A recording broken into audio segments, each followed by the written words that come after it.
All right, campers, which Ontario beach town takes the crown? Today, we're diving into the ultimate battle of the beach towns, where two provincial parks and their nearby beach escapes go head to head. It's Sauble Falls and the classic charm of Sauble Beach versus the Pinery and the high energy buzz of Grand Band.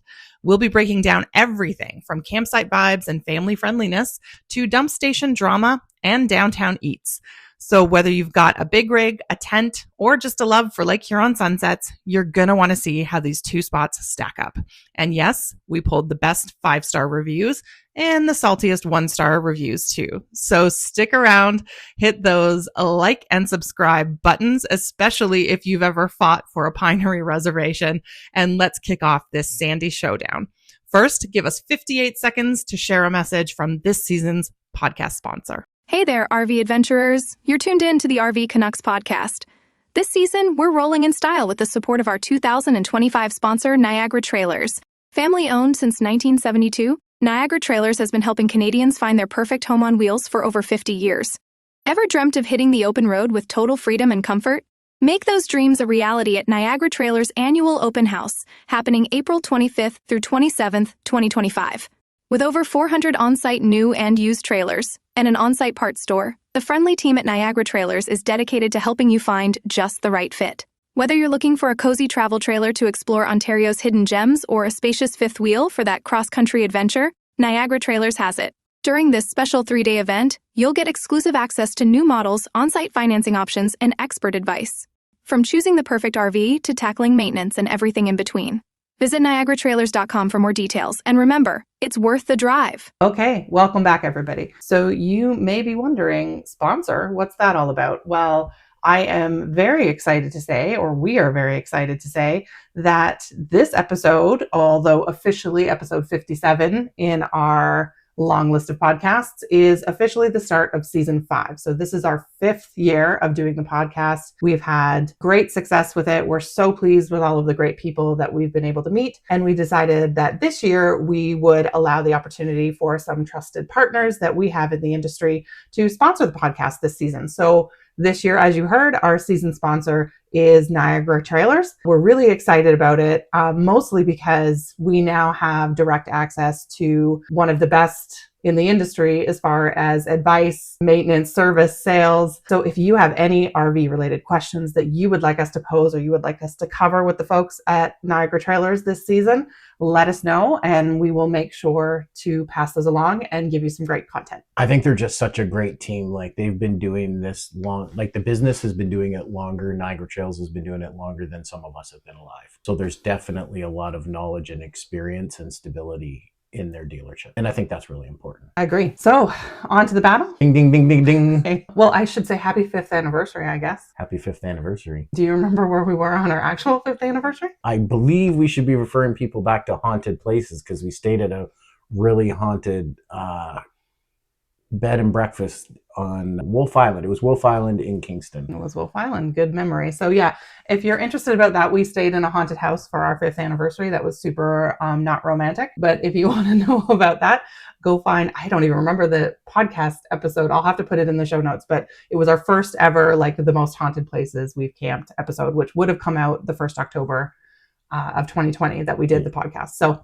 go check it out if you want a hilarious / scary story of our 5th anniversary in a haunted house. But we are here to talk about provincial parks, specifically, I would say 2 of our favorites, but we're going to sort of declare a winner at the end and stick around if you want to find out if Dan and I have the same winner, because we actually haven't even talked about our declared winner, so they might be totally different. And for those watching the podcast on video, you might see your first ever fist fight. So stick around, might be exciting. So as mentioned, we are comparing, or we are putting head to head Sauble Falls Provincial Park and the Pinery, which some would argue are 2 like very distinct, very different parks. But the reason we picked these parks to kind of do a little bit of a versus episode on was because of the beach towns that they're adjacent to. And I think those have, you know, pretty similar yet somewhat different vibes. So we wanted to kind of really compare, if you were looking for that kind of beach town experience, what you can expect. So real quick, Sauble Falls Provincial Park, if you don't know, it's situated on the Saugeen River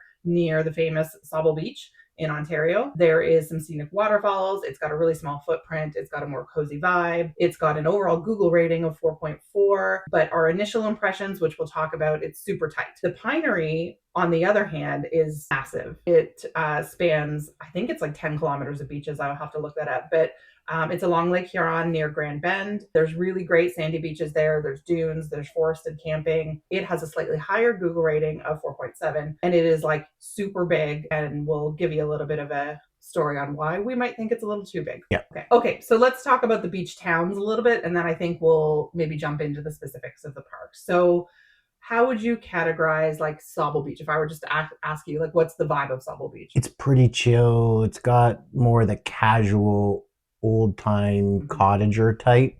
Like the cottages are a little bit older. They're really nice, but they're not palatial estates. There's some money there, but it's more subtle. Yeah, I would say it's more like traditional cottage vibes, as in like the sizes of a lot of the beach cottages are still kind of like you would think like post World War II like houses like that, about that size, which I love. It's very quaint, very laid back, sort of, very family oriented. There's great ice cream shops. There's, that typical like beach gear type of stores where you can go in and buy swimsuits and surfboards and bathing suits and that kind of stuff, like that kind of vibe that you would see even in like, a Hawaii beach town, which I really, really like, but it's like very unassuming. There's the Sauble Speedway just down the road in Hepworth. There is a really good like mini golf course there. And then they have this area right on the beach, or right across the beach, which has like, I guess it's an adventure park. You like hook up to the, what's kind of like zip lines and slides kind of thing, right? Kind of good for like older kids, maybe. Older kids, teens, preteens. Really good facilities. Like that washroom there that's right behind the zip line thing is always very clean. The beach itself is really nice. It's wide, it's shallow, the water's really great. So like you're getting all the best things about Lake Huron without this like like party vibe that I think exists maybe a little more in Grand Bend. Yeah, and I think once you get there, when you're trying to get to the beach from the park, you're probably going to drive. If you're bringing towels and beach toys and coolers and everything else, you're going to want to drive. Pay attention to where your park is what I want to say. Like you need to pay for parking. You can't just park on a side street and amble over a block to the beach. You need to pay for parking. So just kind of keep that in the back of your mind. Other thing, like Practical Dan coming out here, the grocery store was pretty good. So if you've forgotten something, chances are you can pick it up pretty easily from the campsite. Yeah. And what I would say for both of these towns, you can't walk to them easily. You can't really bike to them easily, given that the roads they're on. But I think the benefit of Sauble Beach is that it's only 5 kilometers from Sauble Falls Provincial Park. Yeah, really easy to get into. Yeah. Now, Grand Bend, on the other hand, is a little bit, I guess, more commercial is how I would characterize it. Like it's still very beachy, but you will see like some chain restaurants on the main drag up to the beach that are kind of like disguised as beachfront. Yeah, I think the other thing is I've lived in this area of southwestern Ontario for my whole life. I don't want to say how long that is right now, but Grand Bend is on the upswing. And so when I mentioned it, it's a little bit more cottagey in Sauble Beach.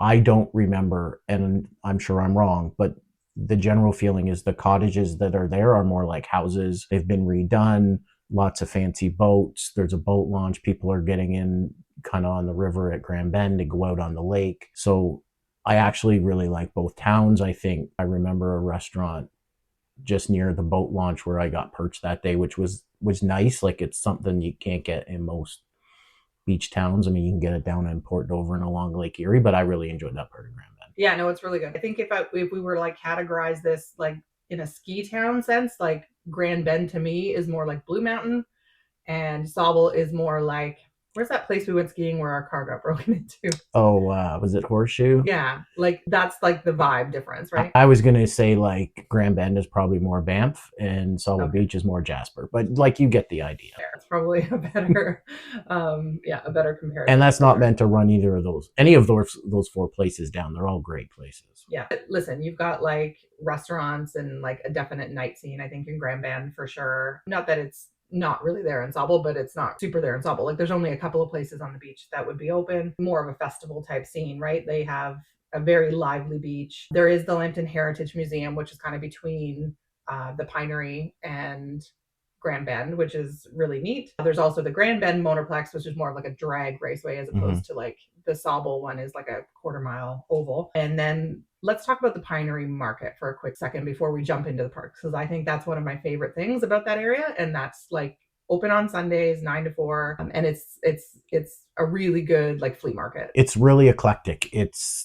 It's got some food, so we picked up some pierogies and cabbage rolls from a Ukrainian vendor. There's like little wood crafts, games kind of things that have been handmade, probably sunglasses, cider. Oh yeah. So there's a few different like craft ciders down there. There's a little bit of everything, really. It's really eclectic. It's not too uppity, so it's really casual. Scoot in. Didn't take too long to see the whole thing. I'd say it was like just about the right size. Yeah, and I didn't actually write down the prices. I think last summer when we went, it was like $3 a car or something like that. I could be wrong though. Check the website. But it's for a day out or an afternoon out. Like you can spend your time wandering around there and like cute little antiques and stuff. So I'd say that's definitely a highlight for me. So I think that's kind of like the base level expectations for the two towns, but I want to talk about the parks because I think we're here to talk about the parks. And when we said Sauble Falls has a smaller layout, like I'll let Dan take this away because when we went there, I was working and I met him there. So poor Dan had to set up by himself. So maybe I'll let you talk about like sort of the tightness of the park. So this is like, we always tell people, look ahead, do your research. So Dan did not look ahead and Dan didn't do his research. So, we had a reservation. We booked a site that was appropriate for the size of our trailer. I figured it's like 99% of all other provincial parks. I'm going to drive in. I'm going to get my permit. I'm going to fill up with water. I'm going to go to my campsite and I'll back myself in. If I have to get somebody to help me kind of ground guide me in, then that's what I'll do. So I made a deliberate point of trying to get there before the sun went down. Keep in mind, I did this by myself. Good boy. I drove up, got to the gate. The lady checked me in. She said, "Do you have water? Did you fill up?" And I'm like, "No." And as soon as she said that, before she said another word, I'm like, there's a catch. So what ended up happening is there's two campgrounds, one on the east side, one on the west side. I was on the west side. That's where the main gatehouse is. She's like, "You have to go over to the east side, take your first right. You're going to pull in, you're going to get water." I'm like, okay. So it was easy enough to pull ahead, do a U-turn, go to the east side of the highway. I'm going to admit the signage wasn't great. She said, take your first right. There's actually two rights. I got into the East Campground. There wasn't a lot of signage, at least for me, trying to make sure I don't hit a tree, a kid, to find my way to the water. I had a general sense of where it was. The roads are a little narrower in this park because I think this park is a little older at a time when trailers and trucks were smaller, but 70s-ish. Yeah. So at one point, I drove down the road and I'm head to head with a fella in a fifth wheel. Fortunately, we were near the comfort station. He went right, I went my right. We got around each other. I eventually get in and I get water. It's a little tight with a 30-foot trailer, but I did it. 29-foot trailer, but I did it. I filled up with water, and then there's a decision to be made. And the decision is, do I drive back out the way I came in, back to my campsite, or there's a sign that says do not enter, but I can very clearly see that if I do not enter the do not enter area, it's the works area where they park all their trucks and it goes straight to the highway. That was one of the right turns that she failed to mention. I was with myself, I erred on the side of safety. I went through the do not enter area, pulled onto the highway, got to my campsite. Got set up. It was a pretty straight back in near a comfort station. It was nice and easy. So that went well. If I have committed some kind of crime in an Ontario provincial park, I will turn myself in and do my time. I got myself in, I got leveled, I got set up. That part was fine. Maybe we'll come back to the rest of the story because maybe we're telling this story chronologically because there's more to come at the end. So stay tuned.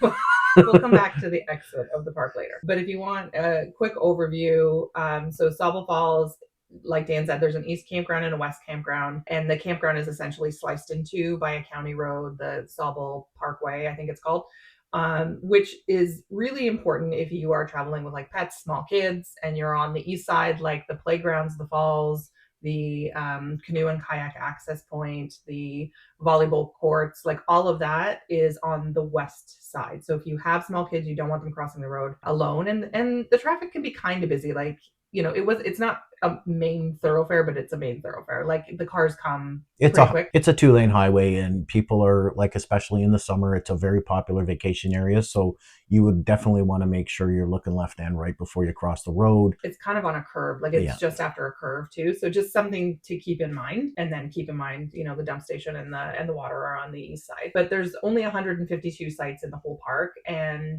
if you have a rig that's over 32 feet, there's only 6 sites in the entire park that can take a rig over 32 feet. So it is definitely a smaller footprint for sure. There's 2 group camping sites in the East Campground near the dump and fill stations. The West Campground is actually radio free, which was okay. Like we usually play music and stuff, but I think it's kind of, if you think of Sauble and you think of, people in the summer and long weekend antics, like they just make it radio free all the time just so they don't have to police as much, I think. Yeah, Sauble does have a bit of a, well, and so does Grand Bend. They both have a bit of a party history in the past. There's a lot of high school kids that go up there towards graduation day for the day at the beach, and so I can see why they might have radio free up there. But it never really took away from our trip. Yeah, for sure. And I would say, bathhouses, there's 2 bathhouses, one on the east, one on the west, typical Ontario Park, reasonably clean, or I would say clean. And then there's additional vault toilets and drop toilets throughout the park. Let's talk about, we talked about the water station. So the dump station is like same setup, right? And there's only one. And it's the same spot. Like you're filling and dumping in the same spot. So at the end of the day, you have to go back over to that side and dump. On that side again. And I think we had to wait for somebody, or I came over with you. I was just going to book it home because we had 2 vehicles, but you had me come over with you to kind of direct. Just a second set of eyes was helpful. I have done it myself. Obviously, I've done it once already, but still it was helpful to do that. Yeah. So let's talk about exiting the park maybe, and then we'll go to the Pinery. So exiting the park, here's our story. You'll remember earlier on here, I told you that we booked an appropriate size site for our trailer, meaning sometimes it's not just the site itself, it's the bends in the road. So getting out, we followed the road out, we followed the proper route out. We got to a point just near the comfort station where they had very clearly done some recent upgrades. Things were added. I think there was an electric vehicle charging station. Before you scoot up there in your electric vehicle, double check that it's still there, but I feel like that was one of the upgrades. There's a small little fence. What this meant is somebody had parked, and they didn't do anything wrong. They were parked. For us to make the turn to get out, I had to go over and knock on the fellow's window and say, like, can you do me a favor, buddy? I'm really sorry, but I need you to move your car because I need to swing out and around. And so it wasn't because I pushed the limits of the site. It's a little tight. Maybe their information wasn't accurate. Obviously, I didn't want to hit anybody's car, but it was a little tight to get out. So should that stop you from going there? No, I did it. I probably wouldn't want to stay on the west side campground and try and get out in a bigger trailer, but keep this in mind. I went up by myself, did most of it by myself, and I got in and out okay. So 2 people showing up with a smaller trailer should probably be okay. Like if you're showing up 25, 26 feet, I would think you're probably okay. Yeah. So that's my thing. Other thing I want to just jump in here as a promotion of Sauble Beach is it's a good spot for like walking trails, riding your bike, doing that kind of stuff. And even because it's on the river, if you've got a kid who likes to fish, they can pack up their backpack, they can go over to the river and they can fish the river themselves from the East Campground. So if who doesn't want their kid to play outside and do what they should be doing instead of on their phone or doing that kind of stuff? So it's a good spot for that kind of thing. Yeah. And I would say if you really enjoy canoeing and kayaking, the Saugeen River is really, really great. It's a slow moving river. We saw tons of wildlife, turtles. Like it's really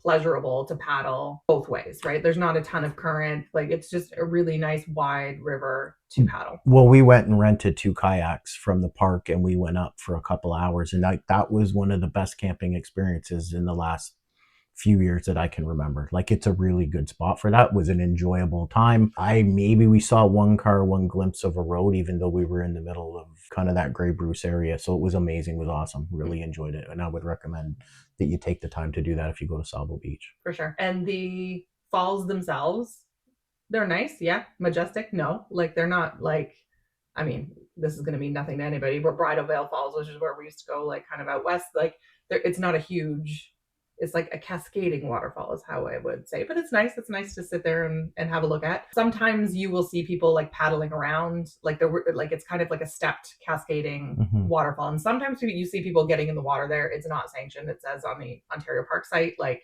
not official. And you kind of really never know what the flow is going to do. So maybe like not a great idea because the rocks would be certainly very slippery, but we have seen people in that water for sure. Yeah. In terms of the Pinery. So the Pinery, if you don't know of it, if you're thinking of coming to Ontario, it is one of Ontario's largest campgrounds. It is also one of Ontario's big 5. So if you follow us on YouTube, there's a video there that goes through how to successfully book with Ontario Parks, which is like a whole other topic, the 7 a.m., nightmare of trying to get on a site. And there's 5 campgrounds in Ontario's, like, what are like 114 campgrounds that are always booked, and the Pinery is one of them. So keep that in mind. You can still find a spot. Like, we went there in June. Was it Father's Day weekend? I think it was Father's Day weekend. Oh, maybe it was. It was Father's Day weekend. We still managed to get a spot, and we did not book 5 months out, I don't think. And so with those types of parks, you can still get a spot, but maybe be flexible in terms of like your start dates and end dates, and maybe look at what's available before you book your holidays from work, is what I would say for that. So super popular, always very busy, but it's also really large, so it doesn't like feel super busy. But I would say, there's over 1,000 campsites. So compare that to the 152 that we just talked about in Sauble Falls. It's massive. There's 3 campgrounds, the Dune, Riverside, and Burley campgrounds. We stayed in Burley. There's 10 group camping sites. There is a pet-free area. So I think area 4 in the Dunes campground is pet-free, and area 3 in Riverside is radio free. And there's also 8 cabins and 6 yurts. So like, no matter how you want to camp, no matter what vibe you want, you'll find it at the Pinery, which was really good. And they've got a lot of options for, larger trailers and big rigs and things like that. So there's also 14 comfort stations. So you are not going to have to walk too far to have a pee. But there's a lot of comfort stations, a lot of flush toilets, hot showers in them.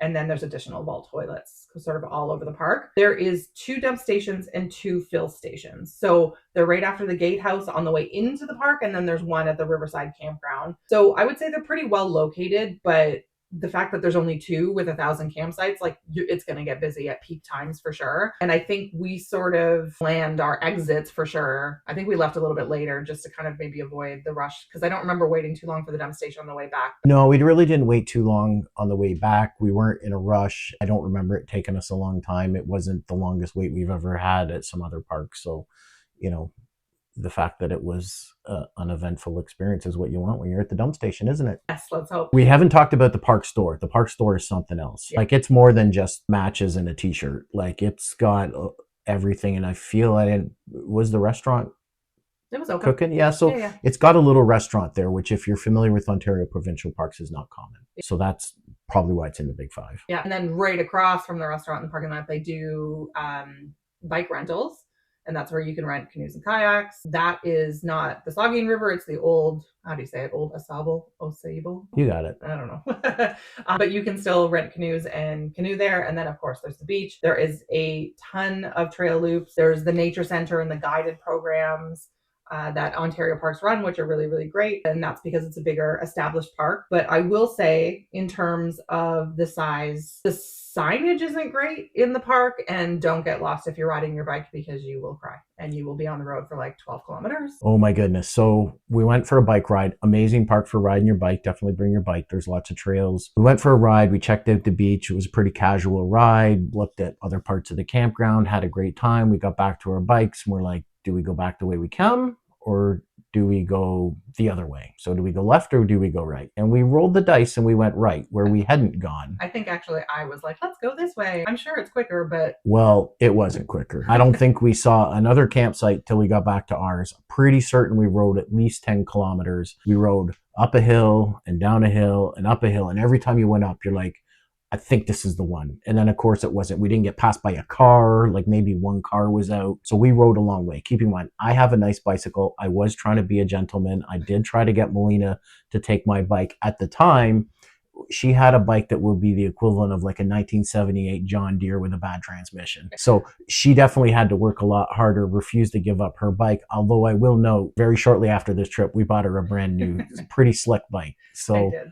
We did. This bike was like, we bought it when we were dating. So this is like definitely, well, we got married in 2002. So this was probably like 99 or 2000 that we bought this bike. And it was like the Canadian Tire Special. And I am very tall and I have very long legs. So it's a men's bike. So there's no, like, you have to climb over the bar to get on it. And this thing is just trash. Like, it's over 20 years old. It was squeaky and uncomfortable. And, I'm almost 45 years old, and you're hunched over like on a mountain bike, like your back just can't do it anymore. Yeah, it was very, very uncomfortable. So I'm very happy with my new bicycle. So anyways, I mean, moral of the story is like for the second time in this podcast episode, maybe check ahead. Yeah. But anyways, you learn from what we did wrong. And listen, a lot of people love the Pinery. We love the Pinery, but I would say it's probably mindful of like long weekends at the Pinery because they are going to be louder than normal. And if that's not your thing, then maybe sort of schedule a different time to visit is what I would say about that. So it's more buzzing with activity, I would say. So let's talk about the Google, because I did look up the Google rankings as I do with every place we go, whether it be a restaurant or a campground or whatever. So as we mentioned, Sauble Falls is a 4.4. The Pinery is a 4.7, but I thought it would be a good idea to kind of pick a 5-star and a 1-star review so we can kind of look at what people are thinking. So it's not just, our opinion. So the 1-star review at Sauble basically said, to be very honest, I have no idea why this place is named Provincial Park. Consider any roadside water puddle better than this. I'm serious, like what exactly is this place? So I think this is maybe like a lunch bag letdown. Like maybe they expected the falls to be something more that they were. I don't know. But most of the 1-star reviews on the on Sauble, were about wardens cracking down on noise, or not doing so, and bathroom cleanliness. Now, the 5-star review, which I thought was very lovely, somebody said, beautiful park, quiet, excellent location. The falls are lovely, and it's so close to Bruce's Caves, which we've never been to. We should go. Sauble Beach and the beautiful sunsets, absolutely a must on the provincial park list for scenery and adventures. And this person goes on to say, lovely playground, well-maintained and close to a shelter/picnic facility, restrooms clean and well-maintained, dog friendliness, dogs are welcome everywhere. We took our beagle on hikes in town to the falls. And the picnic area, also well-maintained, large facilities for hosting a picnic in the falls and playground. So I think that kind of aligns, but you're going to get unhappy people everywhere. So let's maybe contrast that with the 1-star review from the Pinery, which basically maybe echoes the way we were feeling after our 12-kilometer impromptu bike ride with no water. But it said, too far from beach, too much driving into the woods, too many dogs in the park. All night we could hear barking, people not knowing how to control their dogs, etc., etc. Washrooms were clean. And I would say most of the other 1-star reviews I saw were due to the size of the park, like a lot of drivings and then lack of directional roadsides, which I totally get. Now, the 5-star review that I chose it because it kind of encompasses a lot of what's available at the park. But this person said, it's an amazing park for camping. This was our second time and we stayed for 3 nights. The washrooms and showers were always clean and in close proximity. We stayed in Dunes area and it was a 10 to 15 minute walk to the beach for us. The beach is amazing. The first date was very wavy, which made it really fun. And the next day the water was normal. Fishing at the park wasn't very good because of the pressure put on the fish at the dock. Even the panfish were very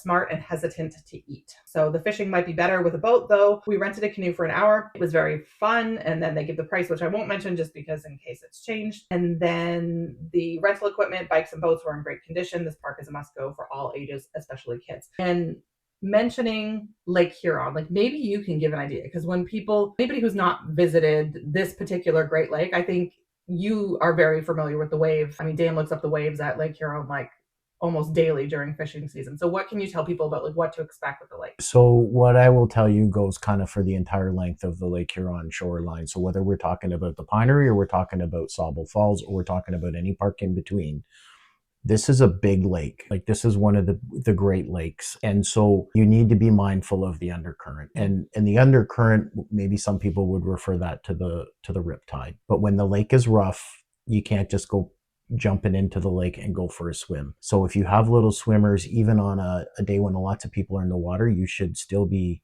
keeping an eye on them, and you need to make a judgment call because there will not be lifeguards there. This is not like swimming on a big beach in California. There are no lifeguards. And unfortunately, I've seen days when somebody has gone missing and they've had to clear the beach or we've had to do the extended line, and it's not fun. So that's like your public service announcement to just be careful. Now, can you go there on some days and swim? Absolutely. There's days where you can skip stones and it feels like maybe you could skip one right across to Michigan. But some days the lake is to be respected, and that's where I'll leave it. Yeah, no, I think that's really a very good summary and super important. So summarize, we'll say Sauble Falls, smaller, intimate, cottage vibe, like true, like old-timey cottage vibe.